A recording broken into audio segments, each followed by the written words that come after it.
This week on Let's Talk About Mental Health, I'm talking about resilience. How to build your resilience so that you can more effectively deal with setbacks. So, let's get talking.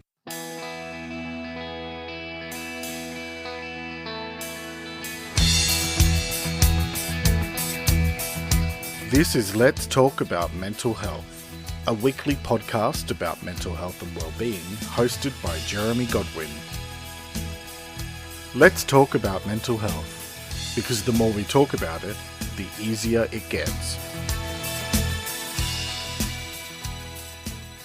Hello and welcome to episode 23 of Let's Talk About Mental Health, the weekly podcast about improving your mental health and well-being. I'm Jeremy Godwin, thank you for joining me. This week's episode is Let's Talk About Resilience.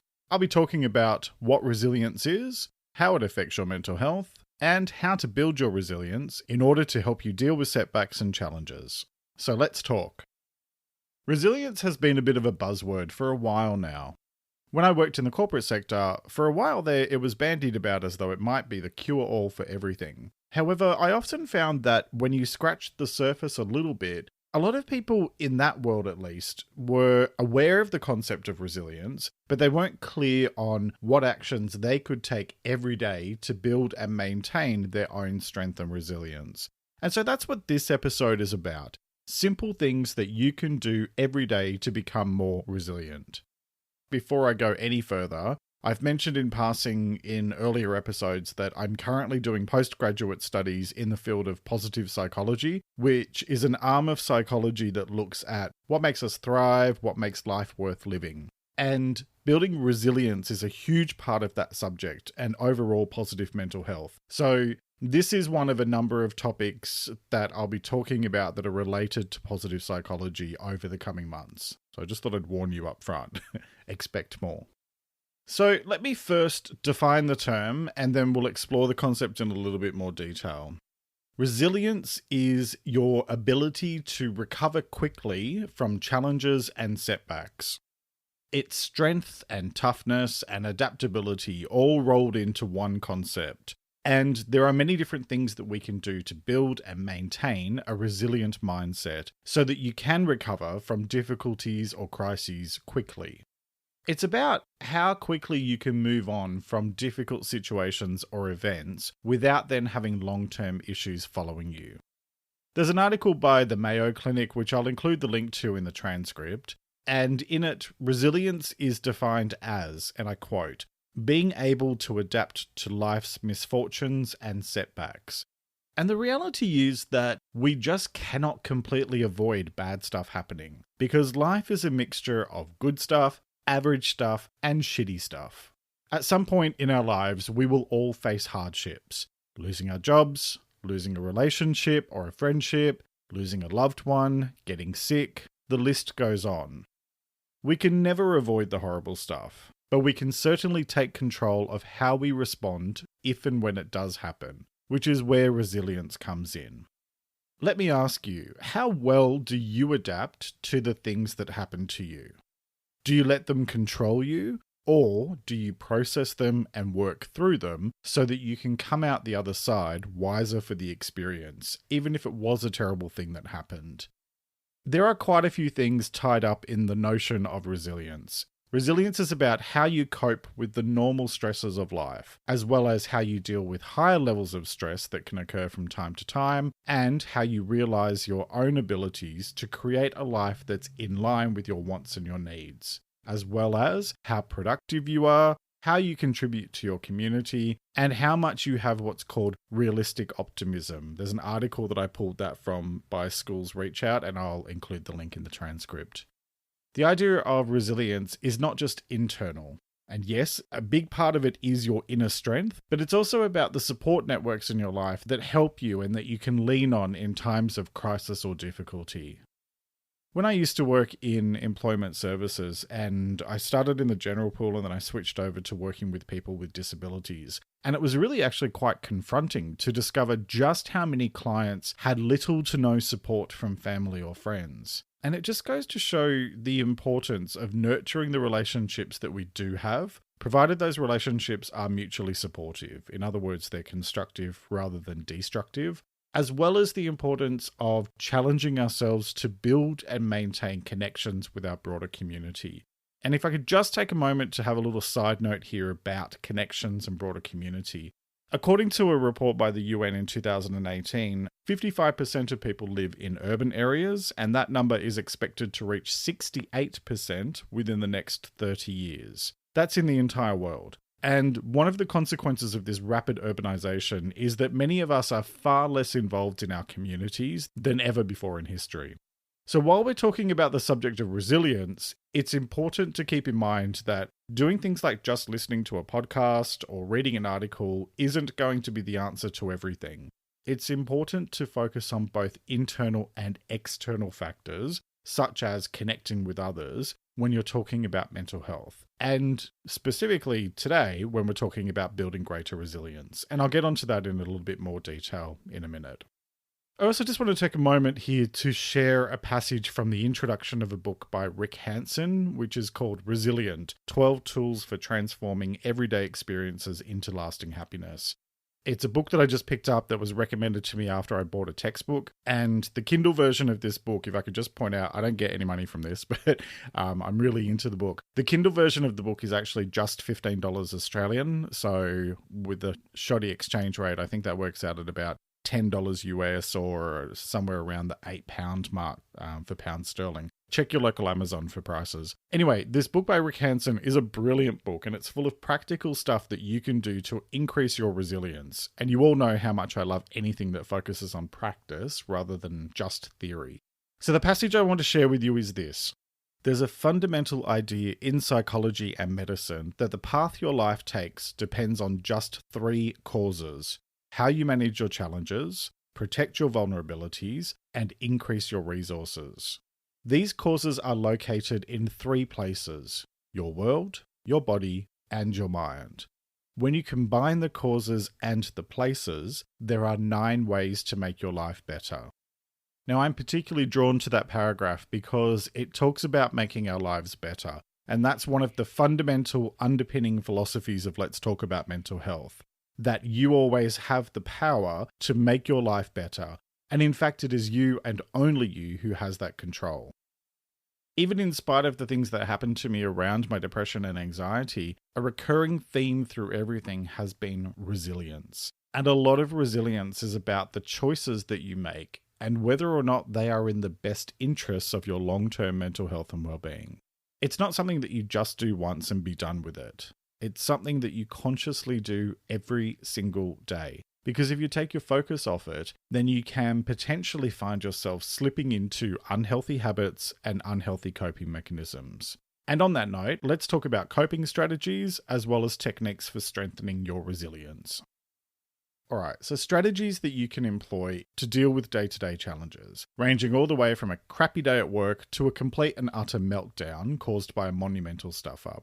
There's lots of different things, and there'll be things that will work for you, and I've talked about some of these in previous episodes. The first I would say is relaxation.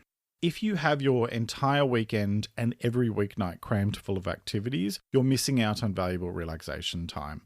We tend to think that we have to do more, when the reality is that sometimes less is more. Take time for yourself and relax. And further to that, make sure that you're taking regular time off, and that includes actually taking your holidays. I can't believe that I even have to say this because you never had to tell me twice to take my annual leave, but seriously, your leave is there for a reason, and if you don't take it, you will burn out. Now, you don't have to go away. A staycation at home can be just as refreshing, if not more so than a long trip. Look, I love travel, but sometimes when you go away, you find that you get to the end of it, you come back home, and you need a holiday to recover from the holiday. So be mindful about getting plenty of regular time to yourself at home, balanced with travel, but take regular time off. One of the biggest things is having a daily focus on your mental and physical health. I've talked about this before. Exercise, rest, mindfulness practice, gratitude practice, healthy diet, meditation. I mean, even just switching off your devices for an hour before bed and reading a book is going to be far better for your mental and physical health than just coming home and plonking yourself in front of the television. So make wise choices, healthy choices around your mental and physical health. I have said this in previous episodes, one of the things that has worked the most effectively for me in terms of getting my mental health back under control was actually instituting a pretty rigorous routine around rest. So I go to bed at a set time every evening and I stick to that 7 days a week, and I get up at the exact same time of the morning 7 days a week. It has made a monumental difference in terms of regulating my body, and I don't have the up and down that I used to have. I used to often find if I'd sleep in on Saturday or Sunday, Monday or Tuesday, I'd start getting sluggish and really struggling to deal with the days. I don't have any of that anymore. So something just to be mindful of. Speaking of healthy decisions and healthy diet, make wise choices and focus on moderation. I'm always really conscious of trying not to sound like I'm lecturing here, but I'm going to say this anyway. Having a glass of wine or 2 or 3 every night to unwind can very quickly go from indulgence to habit. And I think that we forget that when we consume alcohol, we are actually willingly putting poison into our bodies. Look, I'm not saying not to drink. That's your choice. And I've been open about the fact that I chose to stop drinking and it's made a massive difference for me. But seriously, if you need a glass of wine to recover from your day, that's a concern. The same goes for anything that's not good for you, physically or mentally. Junk food, drugs, reality television, all of that stuff. Moderation means restrained and controlled. I guess what it comes down to is what's more important. Having these bursts of excessive behavior or having consistent mental health and well-being. Because using those types of crutches every day or most days is habitual behavior, not a moderate behavior, and it will damage your resilience and your mental health. Anyway, I digress. Focus on celebrating achievements and choose to learn from mistakes rather than dwelling on them. And that's something that I spoke about in episode 2, mistakes. And it's certainly a theme that I've brought up quite a few times. I also covered this in last week's episode, Regrets. So jump back and have a listen to or read those 2 episodes. But what it comes down to is mistakes are opportunities to learn. I often remind you in this podcast that the past is the past and it cannot be changed. And you'll find that choosing every day to adopt a positive mindset where you look at things from that perspective of recognizing that the past has passed, that will enable you to cope better with issues when they arise because you're going to be more conditioned to thinking positively. So make those choices. Further to that, focus on processing challenges when they happen. So don't let things become bigger than they need to be if you can help it. Tackle issues as quickly and objectively as possible. The sooner you confront what is happening and work through it, the quicker you will find yourself being able to move forward. Now, if you are in a situation and you're finding it challenging to cope with, break it down into smaller steps. And if you need help, ask for help. You don't have to deal with everything on your own. And in fact, that's part of what I talked about earlier. The idea that having strong connections with other people is a big part of helping you to overcome hurdles. I'll touch on that again in a moment. But while we're talking about challenges, I'd also encourage you to put challenges into context by looking at the bigger picture. So considering if things will really matter in the long run. For example, by asking yourself, will this matter in 5 years? Will this matter in 10 years? Sometimes that can help to put things into context. Whether we like to admit it or not, sometimes our minds just love a bit of drama, and they can blow a very small thing way out of proportion. If you think that this things won't necessarily matter in 5 years thing is not the case, then let me ask you this. How many upsetting or challenging events do you really remember from 5 years ago? I would wager that some of the bigger ticket items will of course stand out in your mind. Those things that are more life-changing like losing a job or a loved one passing. But the little day-to-day dramas, those will most likely have been lost to the sands of time by now because we only tend to hang on to the stuff that's actually important. And most of the crap that we get upset about every day really isn't that important in the long run. And for everything else, like the big stuff that sends us into a spiral, we adapt. Life always finds a way to go on. I mean, look, I'm not downplaying any of the times that you faced a crisis, because it clearly was a crisis at the time, and certainly I've had my share of those as well. But the reality is that whatever has happened to you in the past, you learned how to adapt and you got through it and you have survived 100% of your worst days, which is a pretty outstanding statistic. Know that whatever happens, you will survive it as well. And over time, you'll learn how to go from surviving to thriving. Now let's talk about some different things that you can do to strengthen your resilience further. This stuff is about prevention, and I think I say prevention is better than cure at least 47 times a week, and with good reason. It's like with all the panic and hysteria that's going on at the moment with coronavirus. I'm recording this on the 10th of March, and we just had the stock market have its biggest single day losses since the global financial crisis. The reality is, if you're healthy, then you have much less likelihood of getting sick in the first place. Even though apparently it appears that a lot of people think that stockpiling toilet paper is the only surefire way to prevent getting sick. But anyway, that's a topic for another time. Prevention is better than cure. So with that in mind, there are a lot of things that you can do every day to strengthen your resilience. One of the big ones I focus on is reflection. And I talked about this in episode 12 of Let's Talk About Mental Health. Reflection is the act of looking backwards with serious thought and consideration, and without judgment, so that you can consider what's working well in your life in order to do more of that, and what might not be working so well, so you can then either stop it or approach it differently. Now, you can do that many different ways.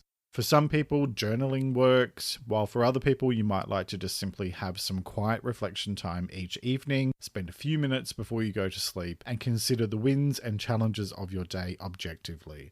So for more ideas around that, jump over to the website or go on to your preferred podcast platform and either listen to or read episode 12. But spend at least a few minutes every day objectively reflecting on the wins and maybe not so much wins of the day and looking for what the lessons are for you to learn. But it's about being objective.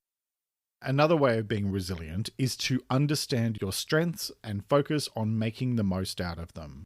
So instead of beating yourself up over the things that you aren't so good at, you can choose to address those gaps or opportunities over time, whilst also leaning into the idea of doing more of the stuff that you are good at. Now, one of the ways that you can use your strengths to your advantage is through finding creative outlets and hobbies that tap into what you're good at. So if you like working with your hands, maybe join a local organisation that makes toys for disadvantaged children. If you like to perform, why not join a local theatre group? Find positive and healthy activities that tap into your strengths, that make you feel good about yourself and your abilities, and ideally which help to give back to the world outside of yourself. Further to that is adopting a positive mindset. So how you choose to look at things will go a long way to determining how you react if and when the shit hits the fan. If you're pessimistic about things, then you're much more likely to look for the bad, whilst if you're optimistic, then you're going to be more inclined to look for the good. I mentioned the notion of realistic optimism earlier on, and I think that's a good distinction to make.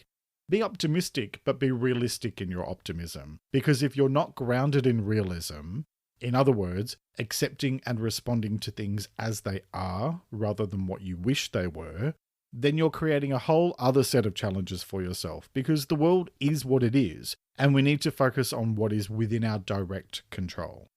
I just purchased Martin Seligman's book, Learned Optimism, and I think that even though I'm naturally pretty optimistic, there's always room for growth. So I'm looking forward to exploring that a bit more, and I will probably do an episode on optimism at some point over the next few months, so stay tuned. Positivity is a lifestyle choice. It's making the choice to speak, act, and think in positive ways, and choosing to do things that have a positive effect on yourself and others. Like I say in a lot of episodes, do what you want so long as it does no harm, either to yourself or to others. Part of that is actually choosing to look for the positives in life and to think positively. What did Henry Ford say? If you think you can do a thing or think you can't do a thing, you're right. So whether you think you can or you think you can't, you're shaping what comes next. So focus on the positive and doing the most with what is within your direct control, which is your words, your actions, and your feelings. Speaking of control, focus on building and maintaining healthy relationships where there are clear boundaries and each of you respect one another. Since all you have direct control over is yourself, like I said, your words, actions, and feelings, a healthy relationship is one where you accept people for who they are. Now, if someone is not doing the same for you, or if you can't accept someone as they are, then the relationship becomes unhealthy and it will begin to cause issues. You are responsible for the relationships in your life because each one is a choice to engage or to disengage. So make healthy choices. Now, when we talk about strengthening resilience, another thing to focus on is proactively managing stress to reduce the chance of burnout.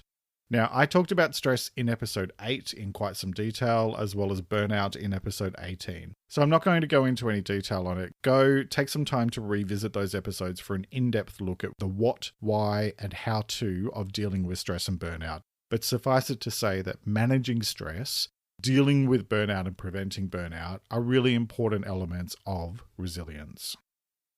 Also, find ways to develop your problem-solving skills, because resilience is about how you deal with problems.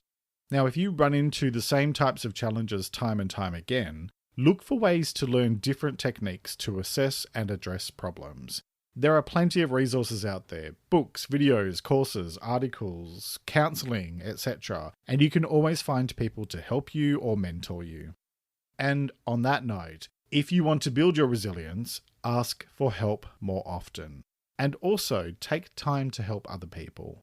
No one person is an expert at everything. And one of the great joys of working with other people on challenges and problems is that you discover different ways of looking at things. And you identify different solutions that you might never have thought of. So ask for help more often and be willing to offer your help to those who need it. And finally, a word for parents. Focus on building resilience in your children because they will thank you for it later on. It's about giving them life skills. You cannot and should not protect them from the world. Instead, teach them to cope with the world and their life as it is, and help them to identify coping strategies that work for them so that they are much stronger. I mean, I know you want to protect them, but you also don't want them to end up as adults who are unable to function because they're terrified of their own shadow. So you need to find a balance between protecting and empowering. If you want to do some further reading on the subject of resilience, whether for yourself or to help with dealing with a family member or a friend or a loved one or a child, grab that book by Rick Hansen, the resilience one that I spoke about earlier on. I'll put the link in the transcript. In it, he explores 12 tools in a lot more detail, so covering compassion, mindfulness, learning, grit, gratitude, confidence, calm, motivation, intimacy, courage, aspiration, and generosity. And many of these concepts will be familiar to regular listeners of Let's Talk About Mental Health because I talk about them a lot. When we're talking about improving our well-being and maintaining good mental health, it's probably no surprise to hear me say that everything is related. What you say and do, your internal world and your external world, the choices that you make, all of it contributes in some shape or form to your overall mental health. Because when it comes to resilience, what it all boils down to is this. Resilience is all about how you cope with challenges and how well you adapt to new situations. Life is constant change, and if you take time to focus on building healthy coping strategies and proactively looking at ways to strengthen your resilience, you'll find that you bounce back from adversity much more effectively. And that is true strength, because being strong isn't about never falling down, but instead it's about getting back up, dusting yourself off, learning what you need to learn, and then putting one foot in front of the other, step by step, day by day. So that's nearly it for our chat about resilience and mental health. To wrap up this episode, here are a few points to consider. Number 1. Resilience is how you get through the challenges that come your way by drawing on both your inner strength and your support networks. Number 2. Resilience is built by choosing every day to proactively adopt coping strategies that are healthy and positive, such as managing stress, reflecting on challenges so that you can learn from them instead of being upset by them, and asking for help when you need it. And number 3.